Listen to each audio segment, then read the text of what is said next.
doing this for the open screenshot. That's just for me.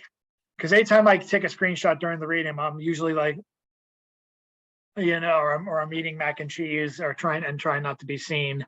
So at least I have to have something like, hello, no one has to do that. The obligatory wave is at the end, always will be. Welcome to a Stone Soup Poetry. Quick announcement before we begin. The Boston Poetry Marathon sent an email to thank everyone who either participated in the readings or just observed online. They also sent a reminder email that their fundraiser is still going on through GoFundMe. If you are interested in donating, I put a link in both my Facebook page and the Stone Soup Facebook page, and it's to raise money for two local groups, the Eastern Massachusetts Abortion Fund and the Women Project. That's Women with an X. There's links on the GoFundMe to find out about both the organizations. Over 3,000 has been raised so far, and they say after the expenses from the event are paid, the remainder will be split amongst both groups. So I hope if anyone hasn't donated yet, they might consider dropping a few bucks or passing it on to our non-poet friends who actually have higher paying jobs and might be able to be guilted out of their money. That's why you had to rely on for a while. That's the only reason I Facebook my family these days. Anyway, let's get to the Ramdanator 5000. It's another open mic. My girlfriend is using her hand cycle to keep busy. It's another variation of a hamster wheel. I still use the treadmill. Her knee is still more or less out of commission until September 29th, and they're gonna figure out if they need surgery or not. She's doing well. I got a vibrating CPAP for her for tomorrow. So, ever onward. So let's get to the first person. The Ramdanator 5000 has chosen our returning poet, Rusty Rose. So glad you could make it tonight. I am too. I'm sorry I missed so much. But let me get, do we share screen? I don't recall that. If you want to share a screen, of course, absolutely.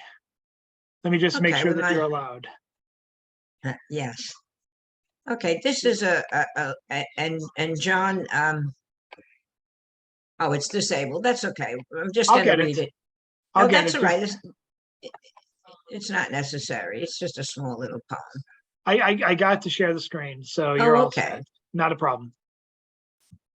And John, I know you spoke about Elvira, but there's no relation to that Elvira. This happened just this month, and now the little spider died. The understanding. Elvira and I share a clothesline. In the day I hang mine. She prefers evening. Words are few between us. I greet her. She vibrates. Laundry dries. I shake it out, carry it in. Before retiring, I marvel at her silky web. She notices, her legs wave. I too bid goodnight, turn off the light. She lingers, calmly sits in her snare, praying in the dark. I do not dare upset the balance between me and my wash day friend.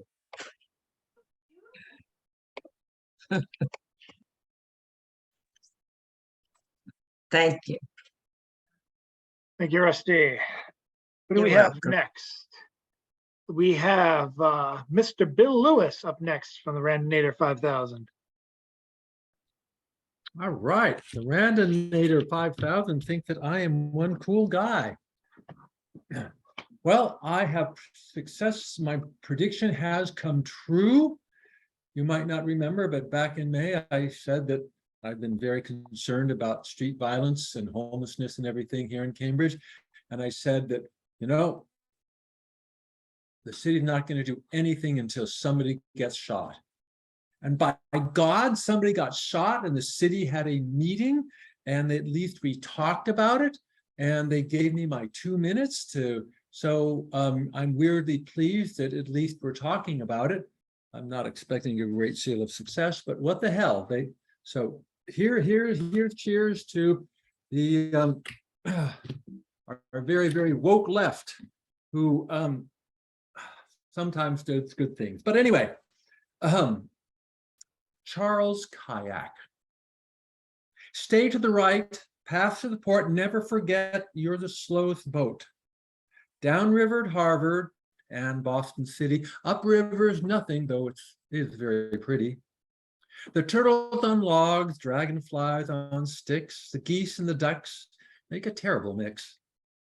Closer to shore, it's more of a battle, with lily pads and duckweeds all stuck on your paddle. There's no rush, however, no need to hurry. Just float with the current, you don't have to worry. Float with the ducks and the geese and the turtles. It's no problem at all. There are no nasty hurdles. Just for a moment, the boat is your earth. It's all that you have. It's all that you're worth. So rejoice in your fortune, revel, revel. There we go, revel. So rejoice in your fortune and revel in your dream. Take a break from the real world and just float down the stream.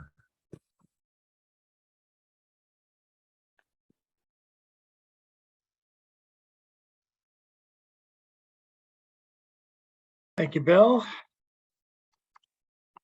Let's move on now to, oh, hi, Cece. And let's move now to, who do we have next? Oh, yes, Miss Jan Rowe. Good to have you back.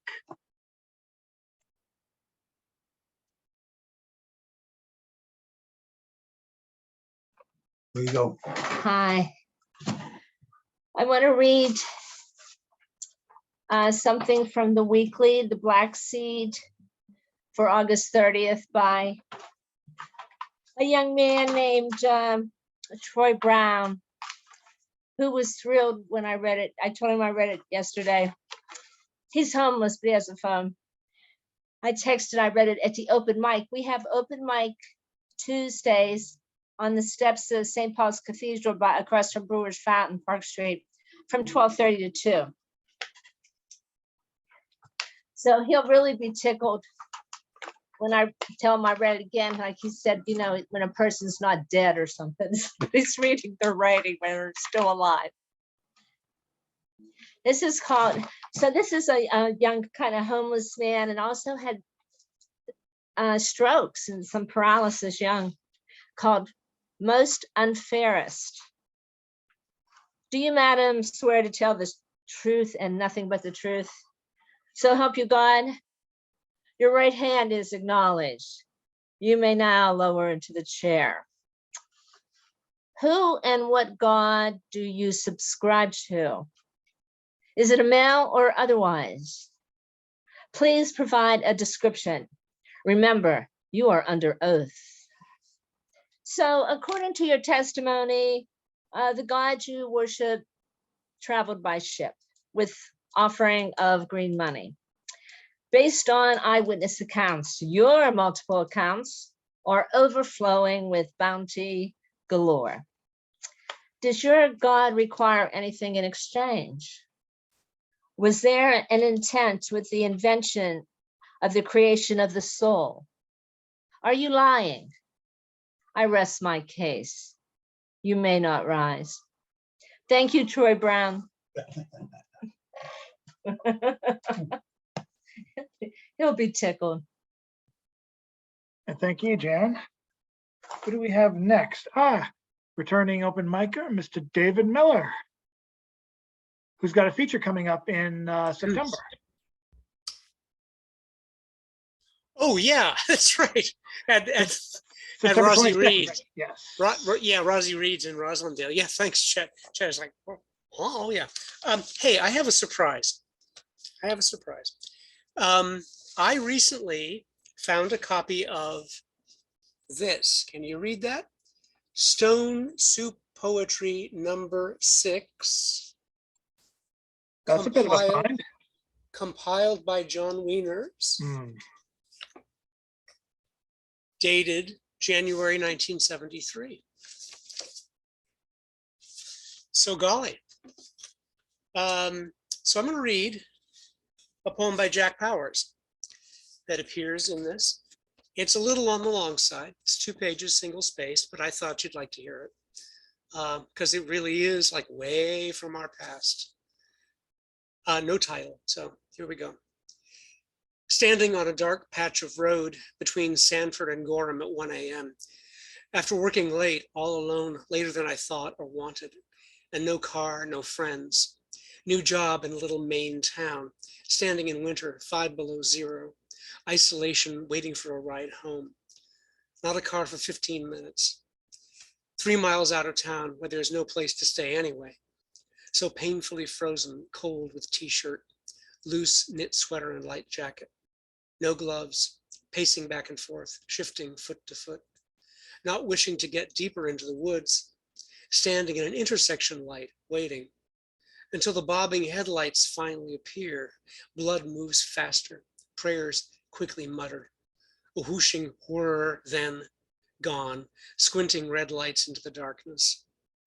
Solitude, an outdoor refrigerator with one dim bulb, a frozen figure looking like apparition, tiny in the woody road-cut landscape. More prayers, still more, then curses, thoughts of warmth, of her. She went back to the city for a visit, just a weekend. The 4th time in 3 months standing on the lonely road, waiting for a ride, but she won't be there.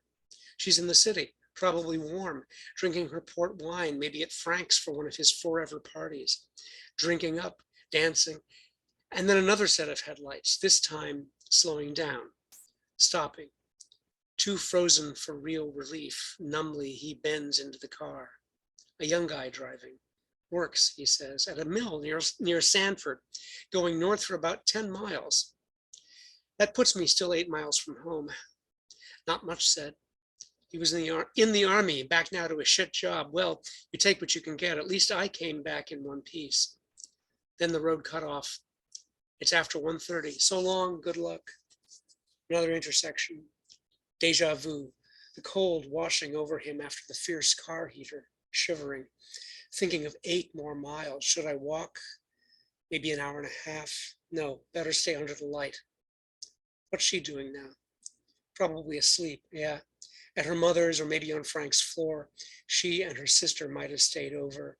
Or maybe his stomach churning, forgetting the cold, lonely,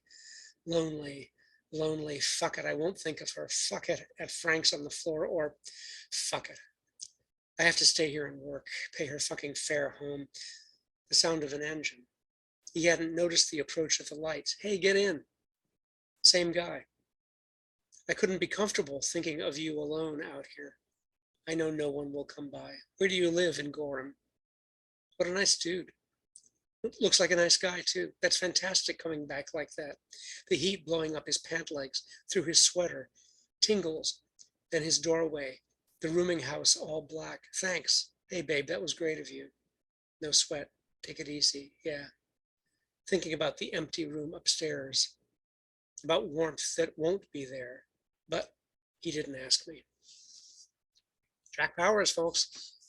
1973. Pretty neat. I think that's one of the issues. I think we have multiple copies of that issue in the archive box.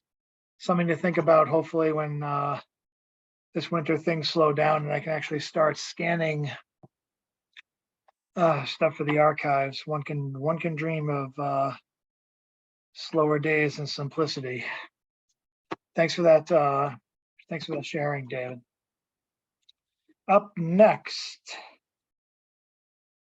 on the open mic is the man who calls himself Magister Galt. We might know him as Ed or Gentleman Galt, but here he is with us now. Okay. This is one I wrote back in 2008. I think it was just maybe on the tippy end of the W administration. And it turned out to be, really quite prophetic. I was kind of writing about metaphor about, the direction the country was taking. This one is a lot closer to the truth than I thought it was even back then. Okay, so this one is called The Tale of the Golden Bull. So I'll get a position here.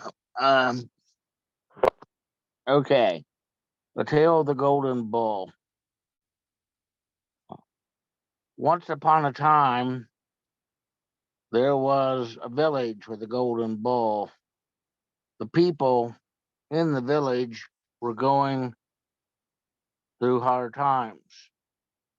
So someone came up with this idea to bring, so somebody came up with this idea to bring prosperity back. They would build a spectacle in the village square to draw people to their dusty little corner of the land. So they had everyone go to collect. They had everyone go to collect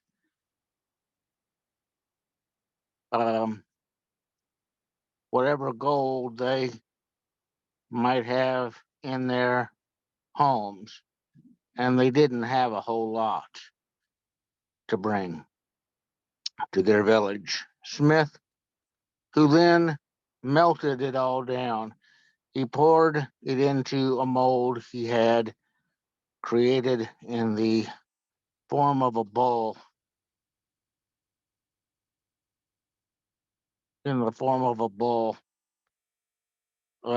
because the villagers didn't have much gold. The statue wasn't much of a spectacle.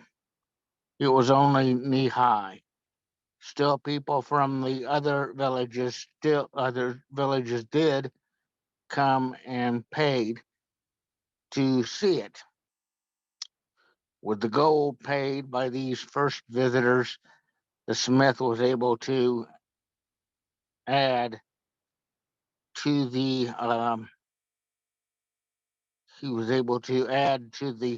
creature, increasing its size. So it came now to the waist. More travelers came giving their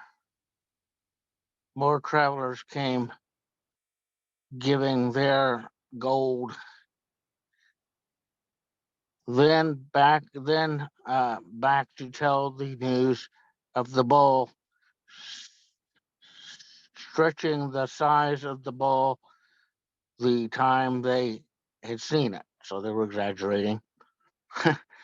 But by the time others had come to see it, it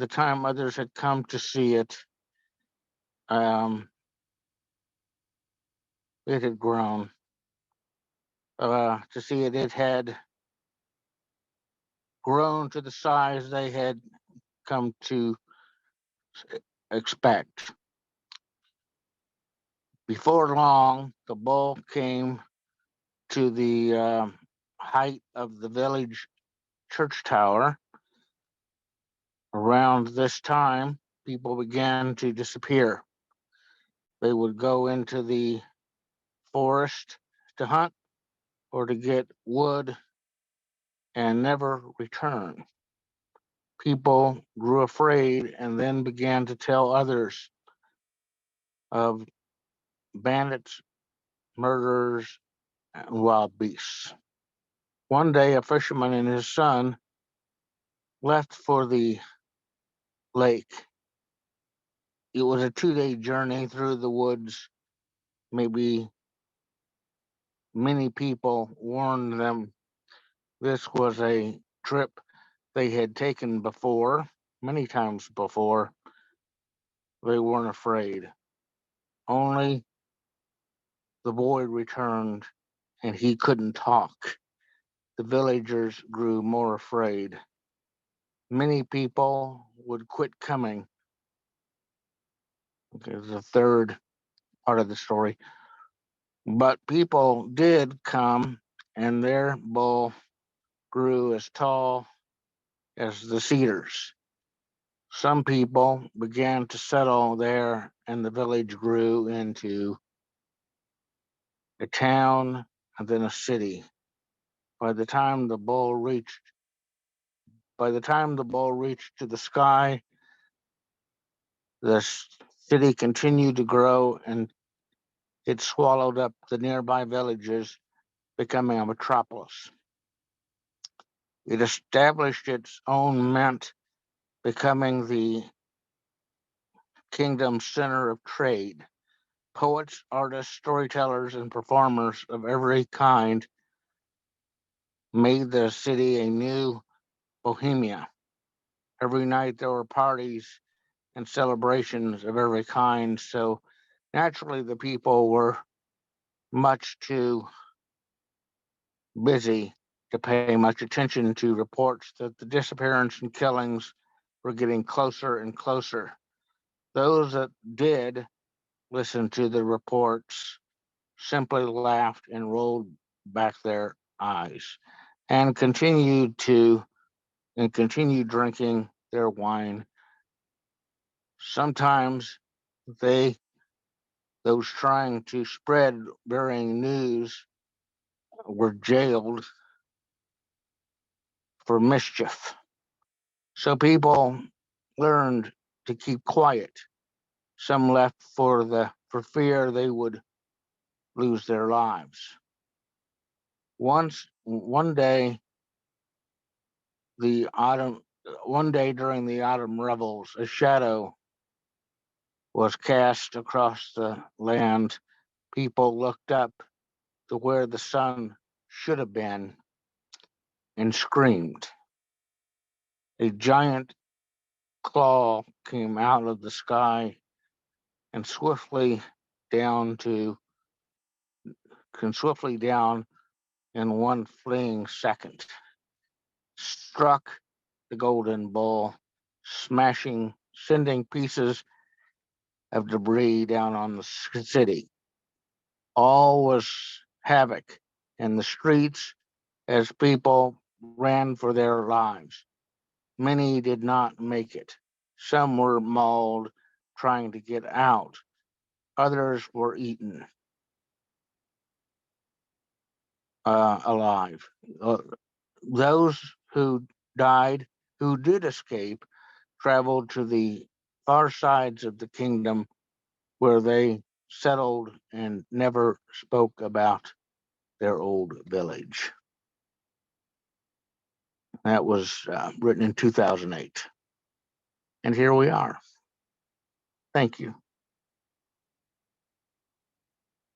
Sorry that came out kind of patchy because I wrote this in a really weird way. I wrote that each stanza is 3 lines long, with the first line being 1 word, the second line being 2 words, and the third line being 3 words. And that does kind of make it hard to read. So I'm going to have to rethink the structure of the poem. But thank you for listening.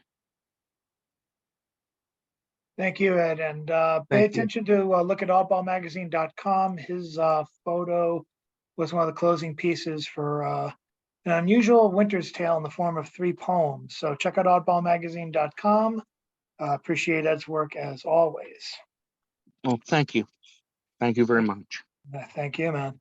Let's get now our one. Carol Weston was at the hospital. She's okay. She said she's feeling great. She's just very tired. She had a lot of blood tests. She said she had nuclear sugar in her system. I don't even know if that's a real thing, but I might have to make it a real thing in a poem. Let's go now to our other phone contributor, Miss Nancy Dodson, who hopefully can unmute herself.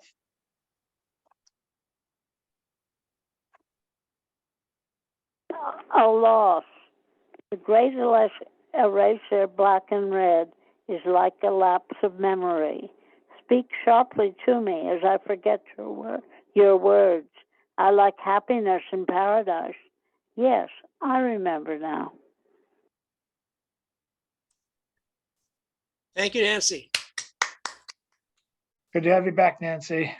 Nancy was one of the people who I couldn't reach because my phone was broken last week. That's been fixed. Hopefully my old phone, while I won't be using it again as my regular phone, hopefully I can get it fixed so I can actually get a lot of the photos from the last couple of years out of it. I haven't been saving to the cloud in a long time. What do we have next? Ed, there you go. Looks like you aren't muted, but now you are. All right. So next up, let's welcome up Mr. Chris Fitzgerald.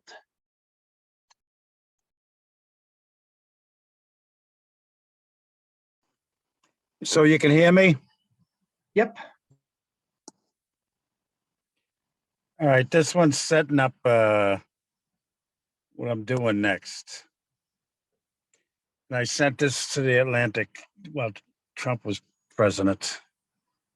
And the little blurb I put on before it. The Atlantic is closer to T.S. Eliot than it is to Ralph Waldo Emerson. Just like Donald Trump was closer to John Wilkes Booth than he was to Abraham Lincoln. So this is called Marlin. You know what you can do with your Oscar, right? The off-screen incident happened probably 1973, the year Marlon Brando won his Oscar for Don Corleone. He was also in another movie in 1972, Last Tango in Paris. He made millions for his role in that movie. Bernardo Bertolucci, the writer and director, also made millions. The female lead in that movie, just as integral to the success of the movie, Maria Schneider, made $2,500. $2,500. In 1973, when her friends were going on vacation, August, Riviera, this Parisian girl, south of France, Maria didn't have enough money to get her own place. She had to share a place with two of her female friends. 10 times, her neighbors called the authorities after hearing young women in distress yelling out, "Are you coming out? I'll be out in a minute. You said that 10 minutes ago." They only had one bathroom. Brando had 4 bathrooms that year. Bertolucci 3. "Are you coming out? I'll be out in a minute. You said that 30 minutes ago." One of those 4 bathrooms, Brando couldn't tell you if the seat was up or down. He died 30 years later without ever realizing that knowledge. She was an actor. You were an actor. You should have looked out for her just a little. Brando had sent up to receive his 1972 Oscar this Native American woman, Sashim Littlefeather. It was just another Hollywood candy-ass pose. If he knew how to act, he would have got up and dedicated his Oscar to that great American actor, Sitting Bull. Sitting Bull knew how to act. He wasn't a comedic actor. He wasn't a dramatic actor. He didn't even like the soft shoe. I like the soft shoe. He knew how to engage the person across from him honestly. That is the transparent meaning of acting, not the Hollywood, dig me, am I fucking wonderful or what? If Sitting Bull had been involved in the aforementioned Maria Schneider incident, he would have made sure Maria at least had services of a porta-jane for emergencies only. Porta-johns and porta-janes were rental products invented in America in the 1950s and were quite popular on American construction sites in the 70s and 80s. My favorite Sitting Bull line, he got himself a paying gig in Buffalo Bill's Wild West show. While being interviewed, New York Times, 1884, Sitting Bull stated, "You white men, you know how to create this great wealth. You don't know how to distribute it. That's why we ended up with a game show host as president and game show contestants as supporters." Thank you.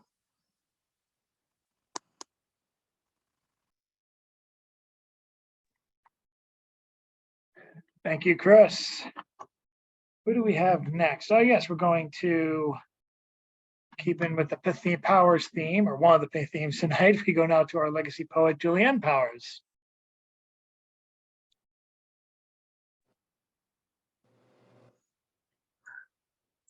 Once the burning bush begins to turn, the light in my heart dims, and that familiar dread creeps in. Then I sink deep down, knowing what's to come. Leaves slowly turning heart-rending shades. That damn bush's signature blaze marks the days of blood and harvesting. There's too many endings that accompany autumn. When I see the asters welcoming it in, no longer can I avoid thinking about what comes next. Thank you.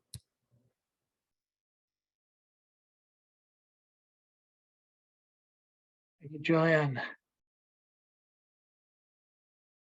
And let's see who we have next. Yes, Remdinator has selected Mr. John Wesek, our hard-boiled poet fiction writer. Hello. Well, just before Stone Stoop started, I found this in my mailbox. It is a proof copy of my new poetry collection, The Shaman in the Library. And I just thought I'd try to maybe read you a couple random poems, some pages, some poems that maybe that are in here that I haven't read to you yet. So here's one, I guess a prose poem called The Theater of Space and Time. You appear on a stage of stopwatches and meter sticks only to have a drink thrown in your face. Tracy, how could you? A woman in a blue skirt drops her glass, buries her face in her hands, and sobs. Harriet, you wipe the stinging liquid from your eyes and realize you don't know your lines. How you got here and what led to the woman's outburst remain mysteries. How do you know her name? You stall for time, watching all the while for some clue. This is the last time you'll make a fool out of me. Harriet removes a nickel-plated pistol from her purse and aims it at your face. The 9mm automatic is small enough to fit her tiny hand, but its barrel looms cavernous with doom. Is there some kind of script to follow, or should you ad lib? You turn to where the prompter should be seated, but your senses can no more pierce the realm beyond this stage of space and time than the twinkle of a firefly on an August night can penetrate the methane clouds that cloak Saturn's moons in permanent darkness. The playwright, director, theater owner, audience, entrances and exits remain unknown. Only your death, imminent or remote, is certain.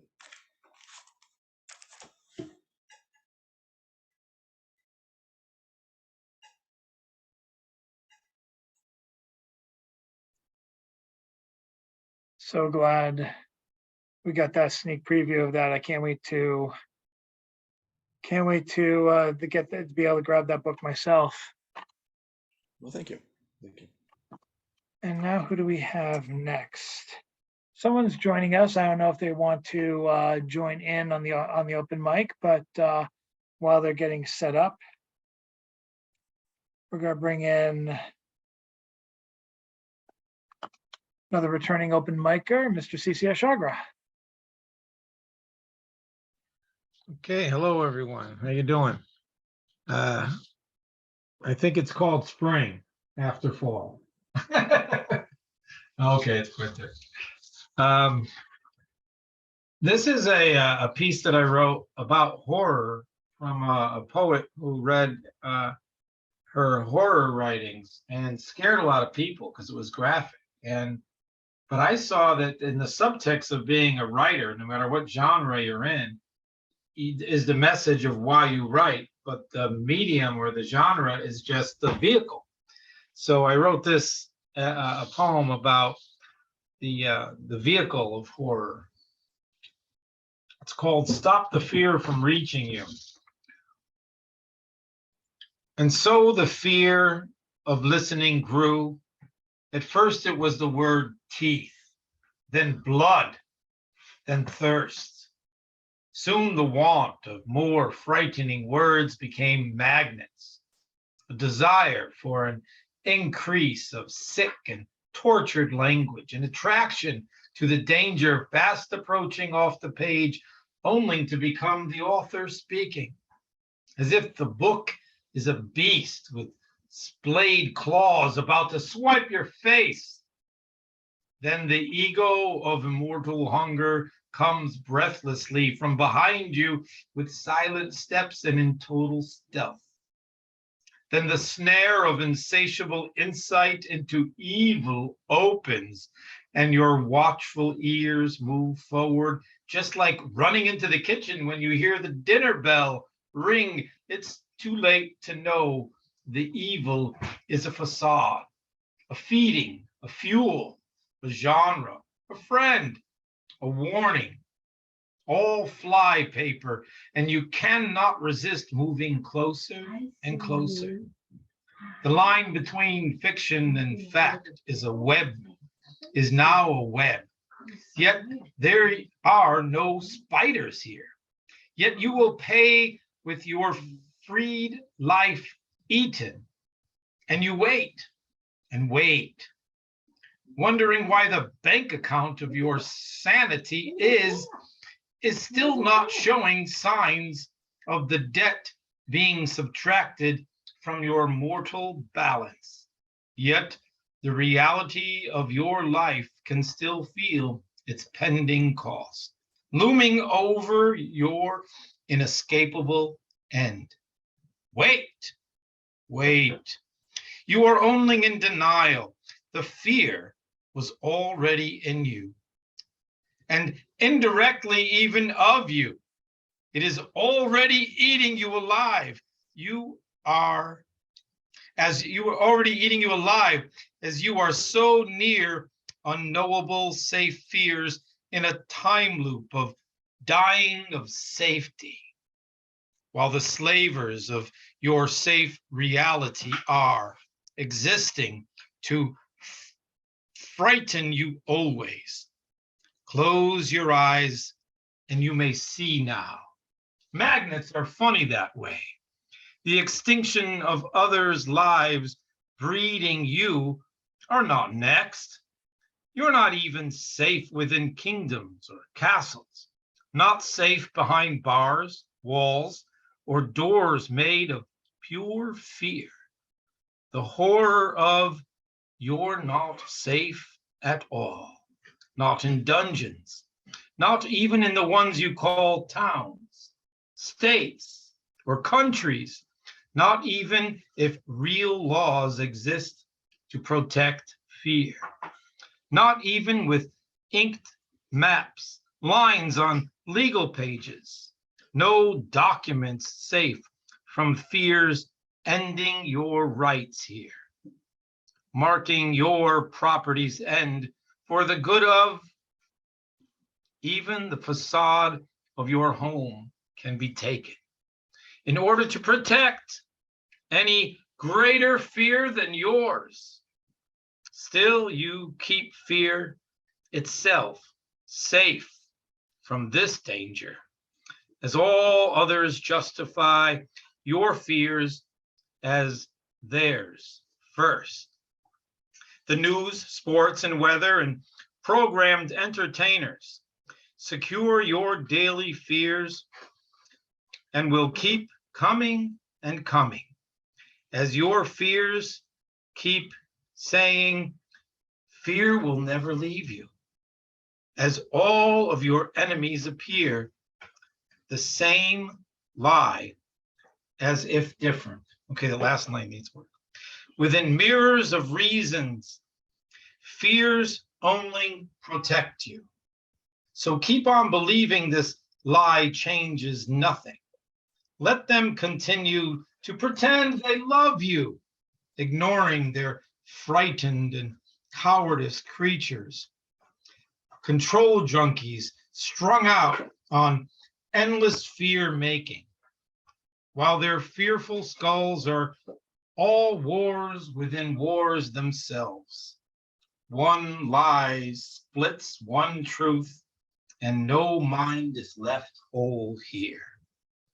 Just always afraid of love, and the other will end it.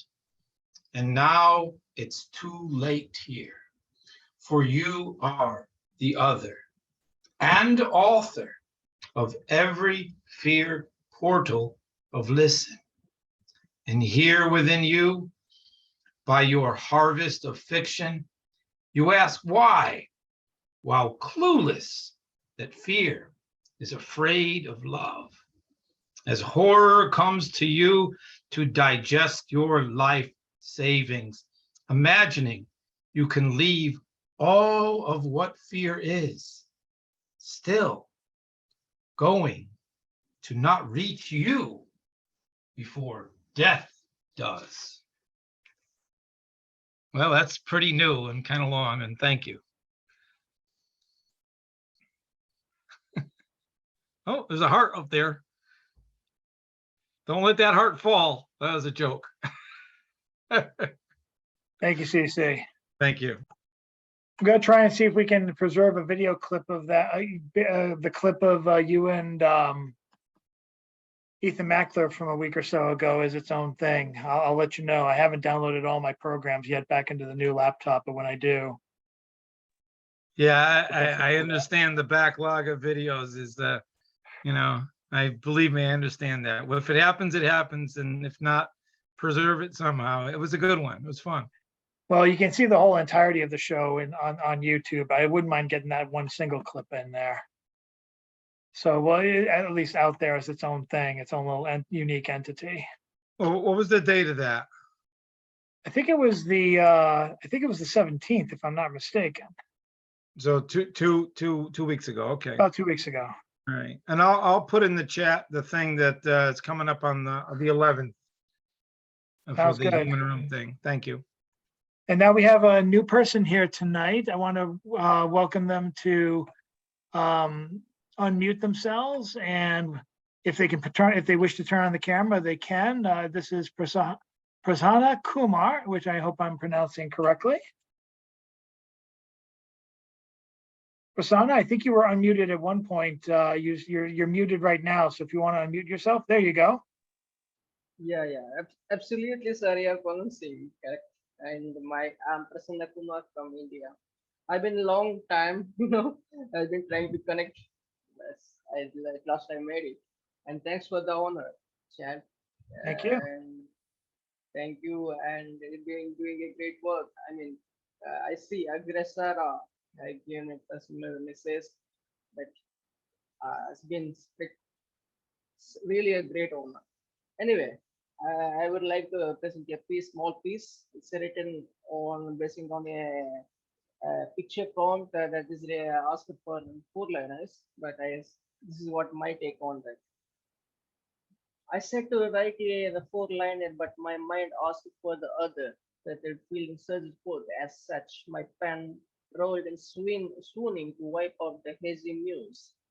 Imagery of isolation, a lad in imagery of desolation, a lad in isolation, the impetuous climb at the backbone of mind. Spurt of voices, the mental magnitude of sentient mind asked to limit the pensive stance. I set to scribble and went on rambling. The skies enveloped the dusky disguise, enamored with nonsense. How could I restrain myself to be incarcerated within the boundaries of lines when I could walk across pages and go on at a length of measuring infinite loops of literature? Yes, that is why I call myself as the unruly poetaster. Aka no keke Prasanna, I am Prasanna Kumar. That's the end of my poem, sir. And this is written in response to the 4-liner. I mean, I was asked to write basing on an image. Thank you. We do have a round. This is a round robin. We have a second round coming up, so I'd love you to stay behind and you can read in the second round as well. Thank you. Let's for now, let's go to the person closing out the first round of the round robin. And you can check his column out at Oddball Magazine at oddballmagazine.com. His poem column is called "It's All One Thing," and it airs without or is published without fail every Thursday morning at 11 o'clock. Let's welcome up Mr. James Van Looy. Oh, okay. Thanks, Chad. I was been thinking a lot about what happened down there in Jackson, Mississippi, and of course, something similar happened to Flint, Michigan, and actually, of course, there were probably 8 different, basically African-American majority cities that were taken over by emergency managers in Michigan, and their schools were privatized. And of course, this happened with the water system in Flint. It was basically a infrastructural disaster that took place. So I have a piece here about Flint, Michigan. Flint, if you look at it on a map, is at the midpoint of the Native American / Indian Saginaw Trail that cuts across the thumb of that Mitten, Michigan, from East Detroit, where my grandparents lived and my mother grew up, through Pontiac and Flint to Saginaw and Bay City, where I graduated Bay City Central. We used to drive through Flint on the old Dixie Highway to visit my parents' families in the big city, Detroit. And then I swam in the pools of all their high schools when I was in high school. And they were setting up the consolidated water systems to pipe water all over the state. In the late 1970s, I took a train to Toledo and then a bus north. And in those days, buses still went in and out of every major city off the interstate, which made the 2.5 to 3 hour drive into a 5 or 6 hour ordeal up I-75 to home. In Detroit, I had to change buses. And when I decided I would take a walk around downtown during the break, as I once did before I was drafted, I discovered downtown was now somewhere else. Amid floating papers and flapping plastic bags, contorted forms wreathed in the debris. And I turned on my heel and headed back to the station doors, passing an unaware dawdler who was mugged right behind me. Then aboard the bus, I spent most of the rest of the night going in and out of Pontiac, named for the leader of a Native American rebellion, Flint and Saginaw, seeing with my own eyes that each of these industrial cities had been already hollowed out by the industry they were so much a part of. The car culture of the late 20th century automobile land, drive-in everything and sprawling parking lots, shopping centers already becoming indoor malls, where soon my parents would go for winter walks and my brother would sell discard books by the library every year for decades. But downtown Pontiac, Flint and Saginaw were boarded up, dead meat, past shelf date, discard, while only all white Bay City, way up at the end of the trail, right on the bay, Saginaw Bay, still had the remnants of downtown. Detroit, the once king industrial city of America, was cut up like a great square grid cake by expressways, all going to the suburbs. In the 60s, stories blossomed like flowers of people who drove from Pinconning or Bay City to work in Detroit in the factories there. Crazy, crazy would say 2.5 commuter drive every day, crazy, crazy. But that's what they were doing. And now they keep saying over and over, they changed Flint's water from the Detroit water system to save money, even though the state's own e-wells show an analysis that says the Detroit water system offered a deal that would have cost $20 million less than pumping water out of poor old polluted Flint River that wiped out the biofilm that kept the lead pipes from leaching into their water. So, thank you.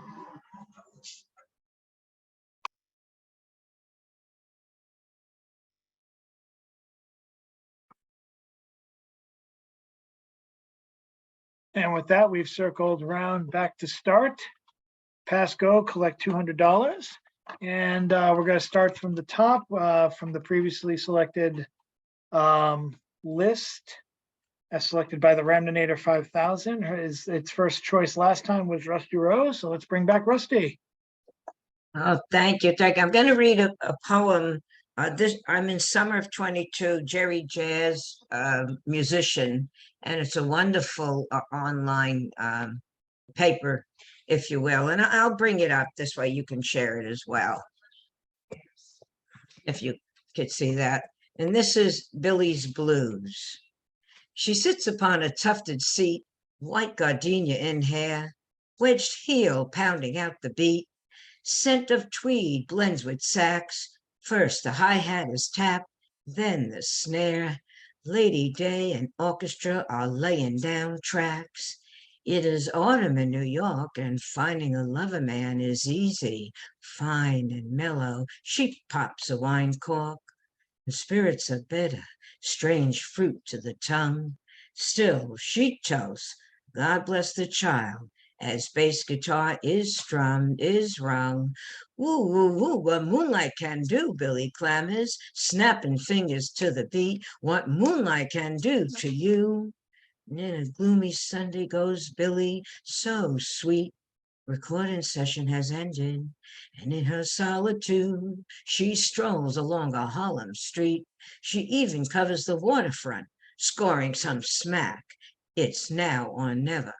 Within her purse, her curse is hidden alongside a blunt. She sits, me, myself, and I, in her room. She don't explain as she cooks her demons with silver spoon. Good morning, heartache. It's time to cope. Gonna be stormy blues for Billy, thanks to dope.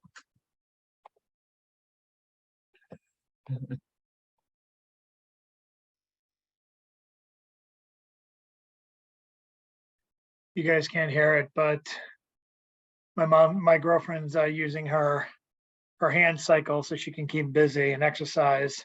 And while I'm hearing Billie Holiday references, she's playing Jay-Z because she wants to move fast. So it was interesting. It was an interesting combination. That's nice. Interesting combination. I won't say the song, so you can imagine your favorite Jay-Z tune and have fun with the mixture. Write your own montage poem about that. Let us go now to Mr. Bill of the Lewises. Bill Lewis,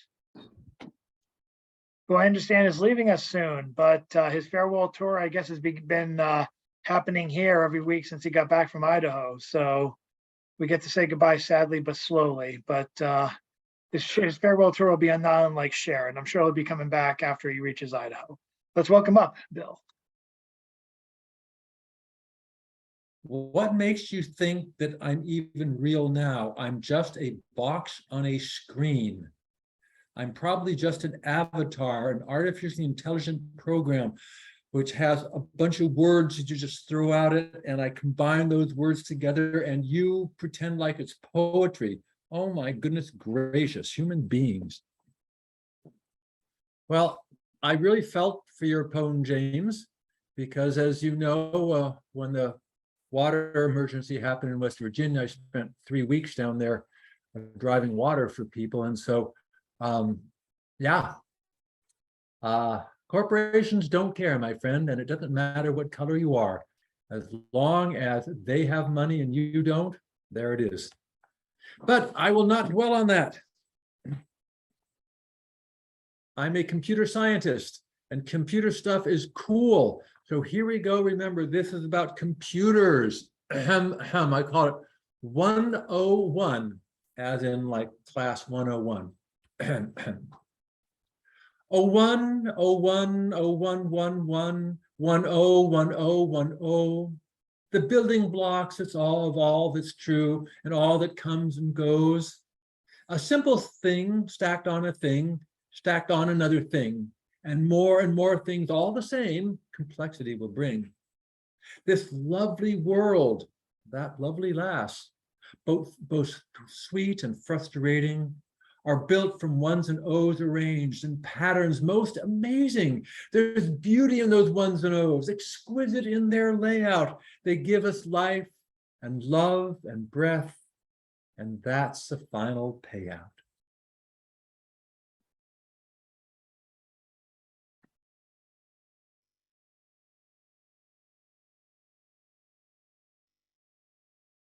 '60 run. Okay, let's thank you, Bill. Let's go on to our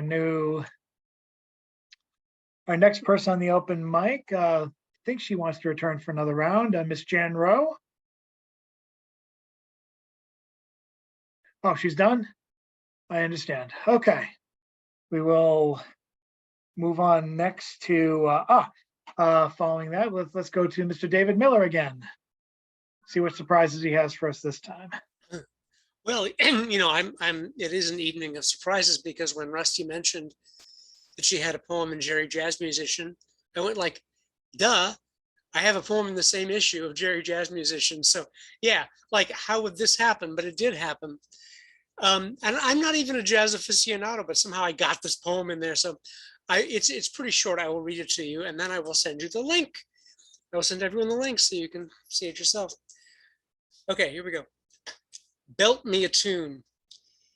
Even you escaped wasting, and even you knew to write, help me. I arrived all bang as usual. Why didn't you sing about me, brother child?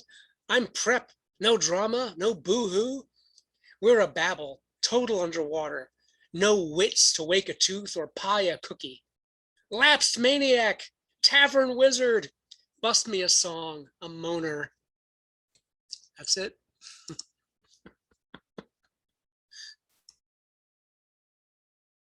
Thanks, David. And now, let's see if Magister Galt has anything to add for his second round of the round robin. Oh, there we go. Yes, I do. I do have. This one is called Management Philosophy. As we drove down I-93 to Boston from Salem, my friend's father told me about how he had retired for a year and just played golf. About halfway through the year, it was routine. When he woke up, he thought, gee, now I have to play golf. So he went back to work. He said he was the manager of a chain of stores. When he hired a new manager, he would delegate to them responsibility for the whole department. Let them handle it their own way.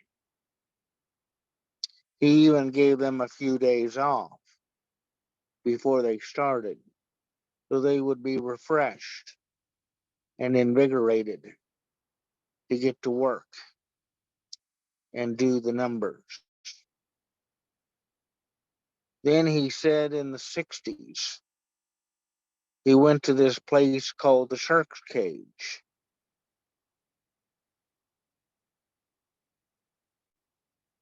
Where people threw beer bottles at this guy singing in a chicken wire cage.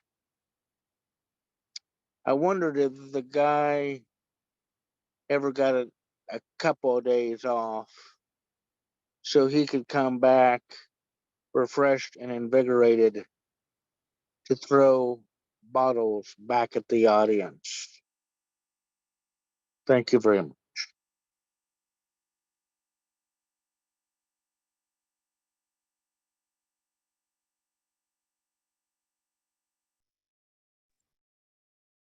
Thank you, Ed. Oh, John's also sharing a Jerry Jazz musician poem. I'm gonna have to check out that journal again. I've always wanted to have one in there, but I tried to write one jazz poem about Miles Davis, and I chickened out. I didn't it didn't do well in the Tom Daly workshop, and deservedly so. It's that was like my one turkey out of the entire class. Everything else made it into made it eventually into a chapbook I was working on. But that one kind of died on the vine, but eventually I'll brave it. But definitely check out that issue. And I love John's poem, Punk. What was the title again? A punk musician writing about jazz. A punk rocker writes about jazz. I love it. Just another punk rocker writing about jazz. Yes, just about punk rocker writing about jazz. And more to come. Oh, and so much more. Patricia Carrigan has been in that several times as well as many other past Stone Soup features. Definitely check out the link. Up next, we have our one phone participant tonight. Carol Weston will be back next week. I will look forward to that. Let's welcome up, for now, Miss Nancy Dodson.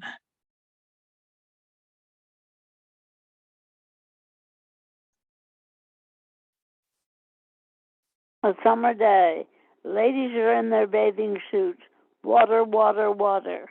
Better than their underwear. Sip, sip, sip. Consumption is for 2 hours. Yes, fireworks happen to you. Sip, yes, yes. No one is to blame, my dear. Liquid refreshments are in view and are all for our peers. It happens to you too. Yay. Thanks, Nancy. Thanks for listening to us.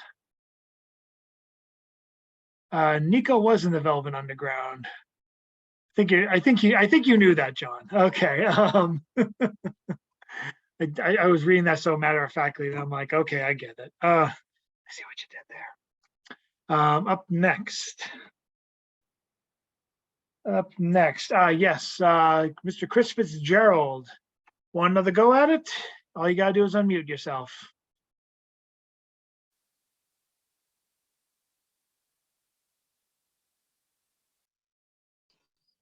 All right, can you hear me? Yep. Can you hear me?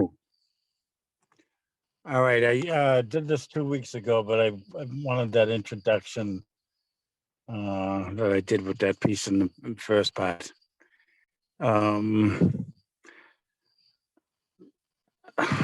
favorite line in the preface is, of course, my favorite American novel, Huckleberry Finn. In the beginning, Mark Twain says, anyone looking for a moral in this book will be shot. I like that.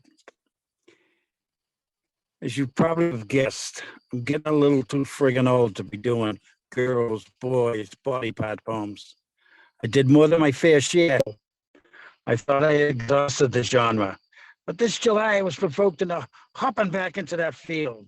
10 days in a row, I got this anonymous text message.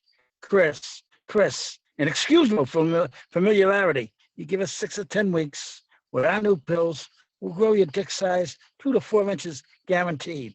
It isn't cheap, but I think you will agree. You get.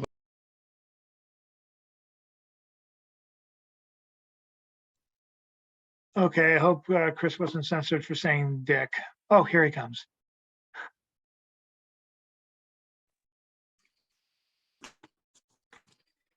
First off, I want to thank you for your genuine concern about the size and shape of my body parts. I was alone, all friggin' alone. I didn't know there were people like you unselfishly trying to rid the world of the scourge of small pecker syndrome. Again, I salute you. By this time, I'm sure we're all aware that the World Health Organization, in the most uncertain of terms, stated last year that small pecker syndrome is the 4th leading cause of group suicide and the 5th leading cause of outrageous and uncontrollable belly laughs. Here I was farting around, getting involved with climate change and recycling, not up the wazoo, but up the yin-yang. I must have got lost. Somewhere down the line. I'm now changing the tune. I'm going to be who I am, not just a funny bastard going along with the joke. Grew up in the 60s.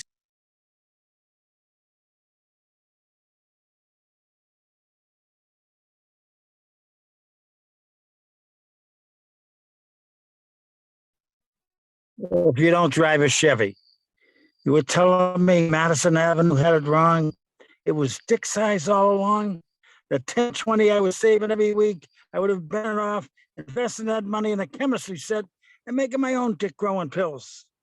And we'll have fun till my daddy took my T-bird away. Fun. And I purchased my first dick growing chemistry set.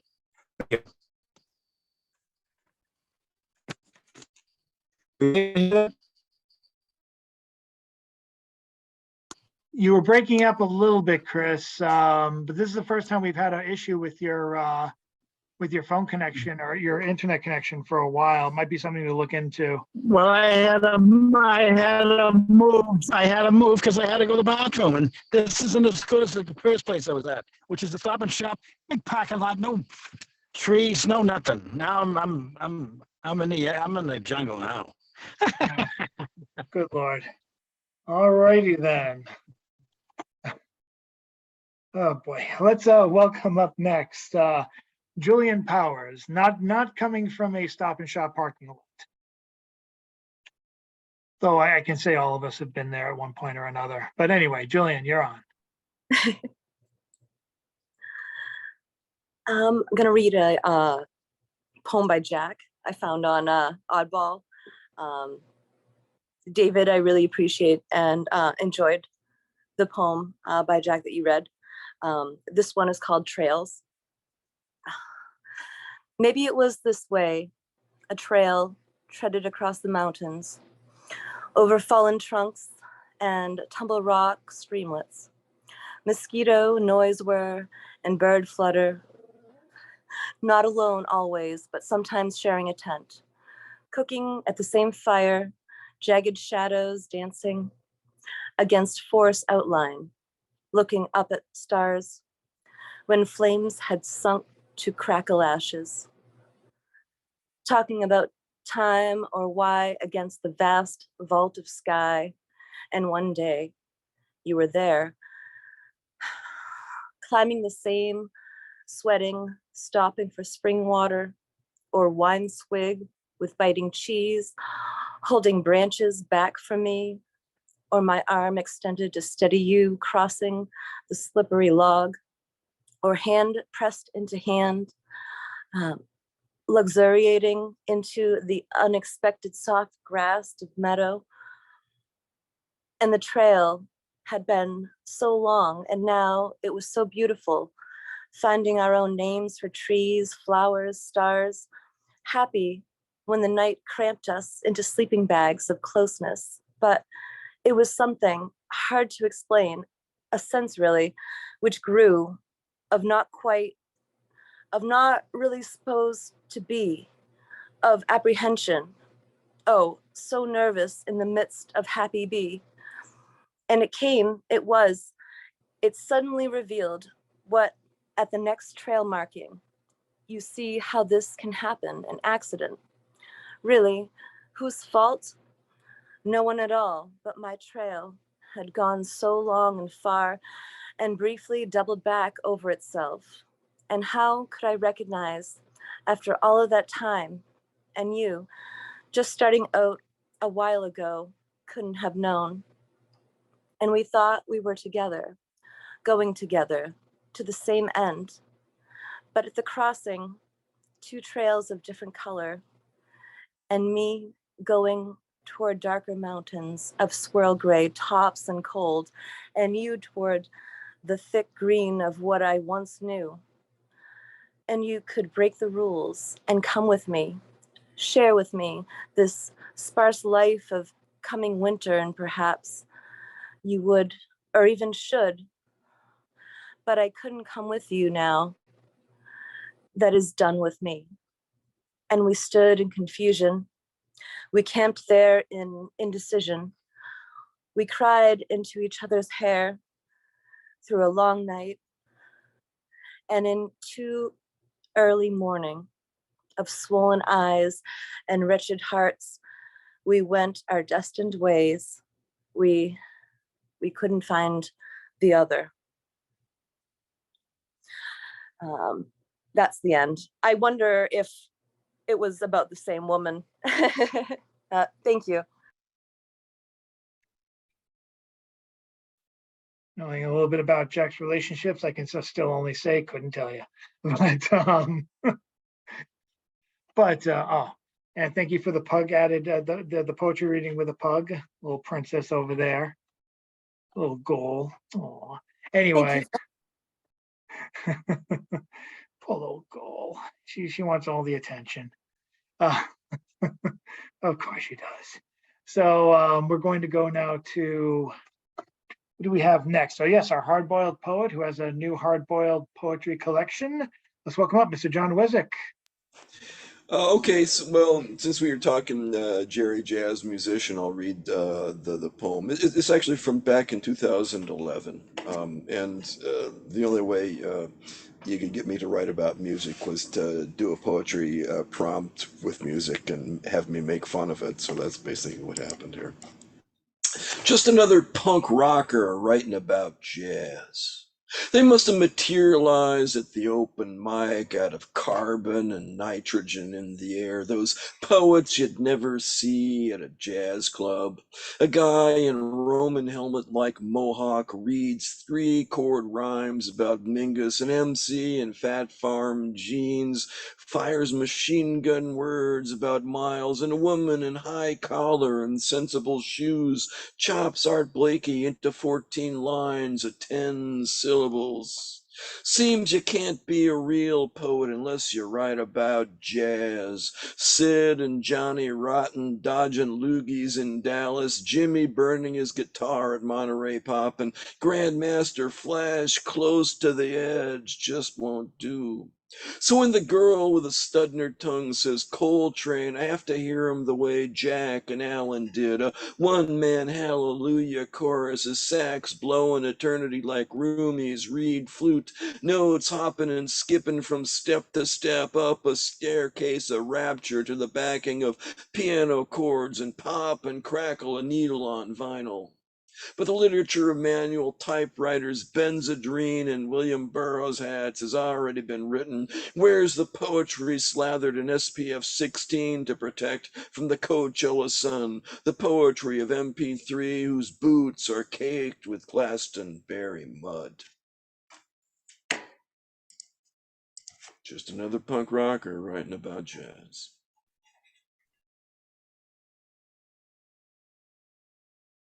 Very nice.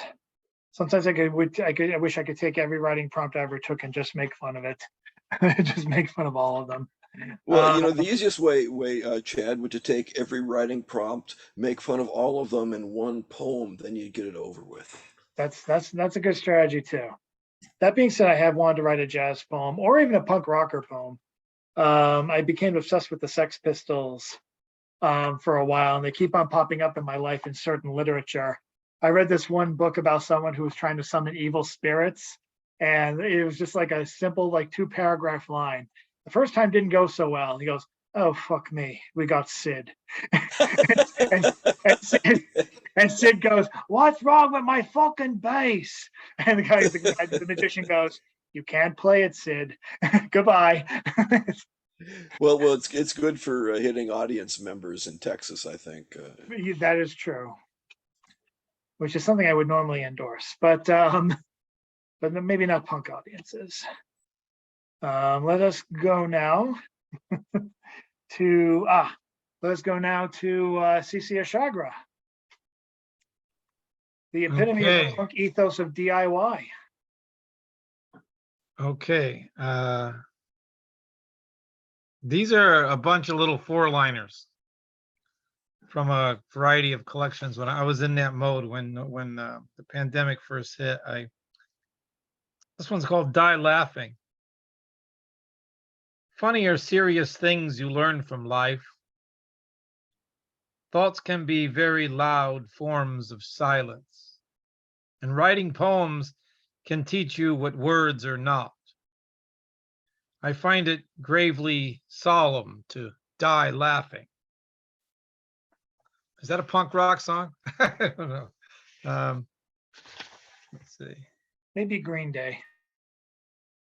A love song.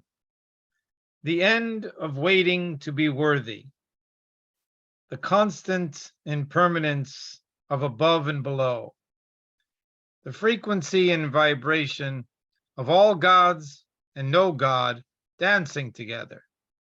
A love song that can never harm love. The light of death. The thresholds of experience is maturity's weight.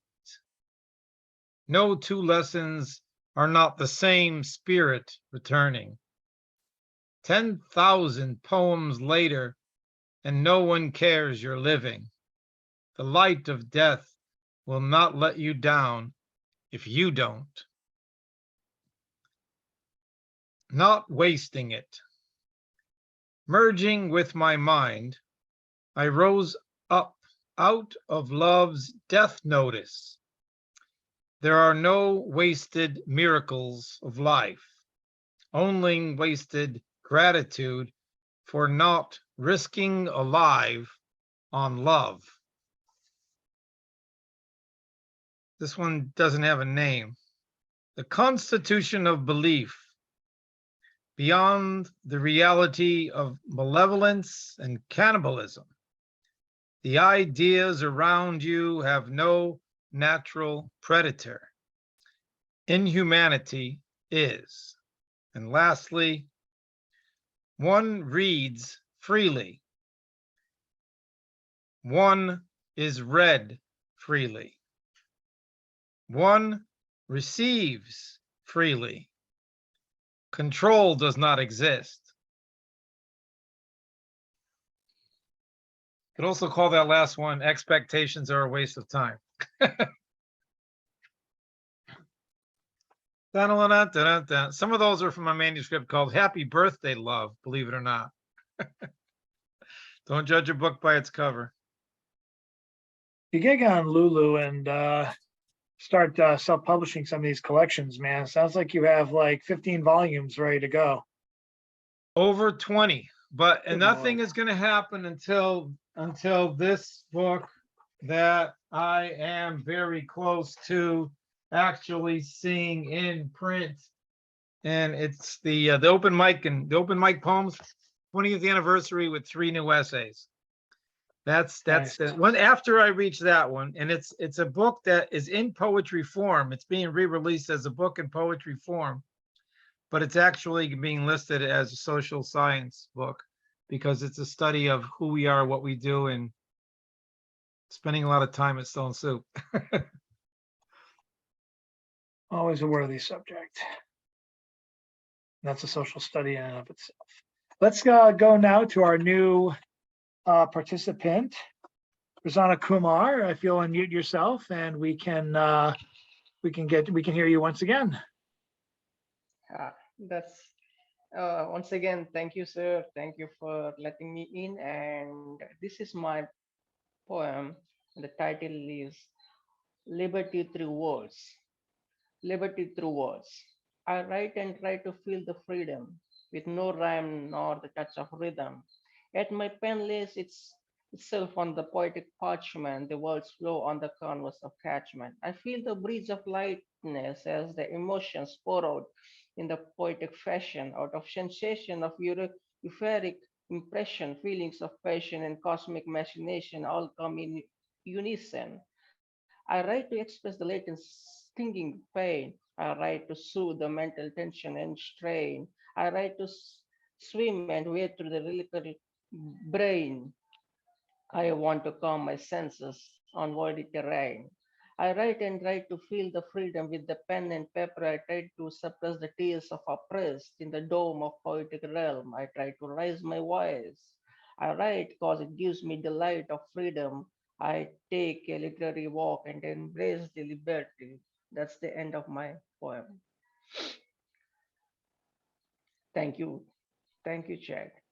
Thank you, Prasanna, and I hope you join us again. Yeah. It's always my pleasure. And please join us. We have the page on Facebook, the Fertile Brands, where we are organizing every week Sundays, for open mic. So please Sundays have join been us. tough I for me invite for you a all. while, but I have been getting your invitations. You should post them. You should post them on Facebook on Fridays, so we know, so we get a reminder. Yeah, sure. So Please do. I'm dropping in the chat section to chat box too. So Sounds you can good. follow me. Yeah. Excellent. Well, good luck. Good luck with your continued open mic on Sunday. Like I said, it's tough for me. I'm usually working from the morning until like 10 or 11 at night, just on house stuff. But if I can ever make it, I promise you I will. Thank you. Thank you. So up next, last but certainly not least, we have our closer, Mr. James Van Looy. Check his work out at oddballmagazine.com. We do link that at the Stone Soup site. Check out today's selection of oddball poets. Some really good stuff, including somebody's first ever publication today. So I was glad to actually do that, and it was worthy of being at worthy of being the closing poem for that day. So I was very happy, and also great photography by Ed Galt and Bonnie Matthews Brock. But for now, let's go to Mr. James Van Looy. Okay, so this is called Spring 95. Spring 95. This year, spring unfurled like a delayed reef in excruciating slowness until it was certain summer truly had abdicated and would never come to slather the crisp, cool mornings with heat and sweat and foam of impending cavernous oven. the newness of this singular creation, Shyla refused to make final entrance and enticed and teased at the edge of the wings of the curtains of day, and we could but wait for whatever winter and lingering perversity might play out again and again in encore after encore after encore to a performance that hadn't really ever managed to happen in the first place. So the leaves folded in their pods and the flowers rolled about themselves, and the gorgeous growth still indistinguishable from whatever had already died, were there waiting for days of weeks of discovery and rapture and revelation, this long groaning process of love, never ending, and birth without progeny, which left one longer and longer, more beautiful than imagined, still holding on to the last smidgen of morning frost and crisp Canadian air. And let me sing a quick song for you. I've sung this before, but I want to do it again. You and I in a little toy shop, buy a bag of balloons with the money we've got. Set them free at the break of dawn, till one by one they were gone. Back at the base, bugs in software flash the message, something's out there floating in the summer sky. 99 red balloons go by. 99 red balloons floating in the summer sky. Panic bells, it's a red alert. There's something here from somewhere else. The war machine, it springs to life, opens up one eager eye, focusing it on the sky as 99 red balloons go by. 99 Decision Street. 99 ministers meet to worry, worry, super scurry. Call out the troops now in a hurry. This is what we've waited for. This is it, boys, this is war. President is on the line as 99 red balloons go by. 99 Knights of the Air ride super high-tech jet fighters. Everyone's a superhero. Everyone's a Captain Kirk. Counting orders to identify, to clarify and classify, scrambling the summer sky. 99 red balloons go by. 99 dreams I have had, in every one a red balloon. It's all over and I'm standing pretty in the dust that was a city. If I could find a souvenir just to prove the world was here, and here it is, a red balloon. I think of you and let it go.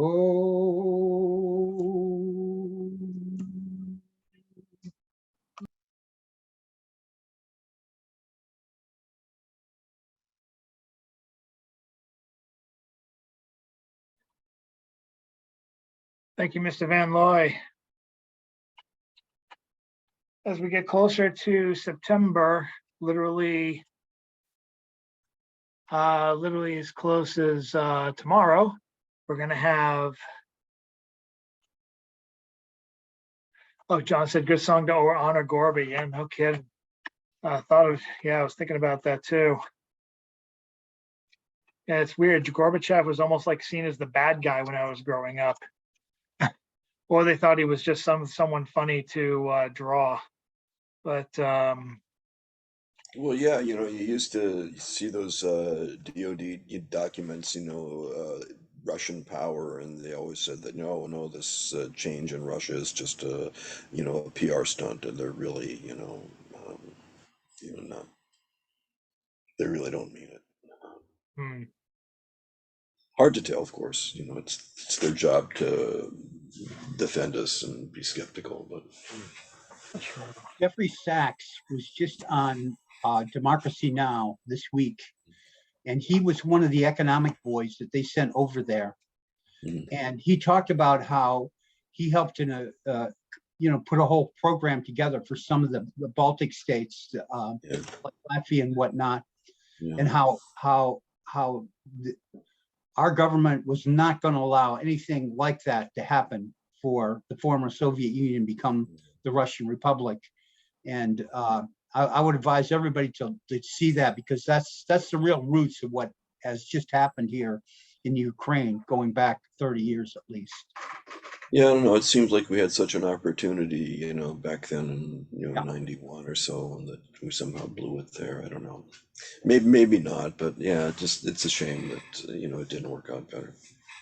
There was a project for a new century, bunch of crew there that became all the conservatives who were in the Bush-Cheney regime and did the whole terror war thing. Then again, of course, it might have been so corrupt that nothing you could have tried worked anyway. I don't know. It's hard to say. Well, if it makes you feel any better, I spent a good amount of time living in Estonia, Oh, and no, they are doing wonderfully well. Oh my yeah, I've God. been to They are Estonia. what Actually, my capitalism is grandfather came from supposed to there, and be. yeah, I spent some time in Lithuania and Estonia. And yeah, Estonia, they get those ties with Finland, and they're doing very well. The problem with Estonia is they have a 30% population of ethnic Russians, and they don't want them there. Because between the not Nazis that and the bad. Russians, they tried to wipe out their culture. It's tense, but it's not that bad, especially Oh, yeah. not now. It's When were really you there? has gotten a lot better. When were you there, Bill? Oh, I don't know, 93, 96, 2002. Okay. So Yeah. a whole bunch. I lived there. Yeah, for I was there in 9 '99. Yeah. Yeah. But anyway, so yes, there are good things in the world. And there are And you even guys good are things in some of Russia. them. Yeah. Thank you Okay. guys. Thank you guys for coming to tonight's open mic. Check out the video tomorrow. Should be published around a little bit before 8:30, I hope. And stay tuned for more news. We might actually have coming up in September a live feature and an online feature in the same week, due to like a scheduling mishap. But we might just keep it that way anyway, because why not? I'll be calling certain people to see if they'd be willing to host, if they're willing to feature. So keep your eyes open for that. And stay tuned for more news. Hopefully another call for publications from oddballmagazine.com starting on Tuesday. So keep your eyes open, keep writing, keep working, keep looking outside your window. It's lots happening really fast. And definitely get John's book once he makes the announcement, and post the link on our website, on our Facebook group. Check out the Facebook group, and thanks to everyone, new and old, for coming tonight. Do a little obligatory wave here. This is a photo tomorrow, and this is a wave partner endorsement by his book. So yes, and have yourselves the best of nights, and we will talk to you next week. Hopefully we'll keep on going. Hopefully there's no snags in my schedule that would allow me to not be here, but I'm not sure if I'm comfortable going to the Seaport area on the 14th to host. So hopefully some people can step up, and some people are already reaching out to me to make sure that this can be done. So you guys will hear from me in due time. And yes, and bye, Prasanna. Thank you so much for coming. And the rest of you, show's over. See you next time. Thanks, you, sir. everybody. Thank you. Good night. Good night, everyone. Good night. Good night. Good night, all.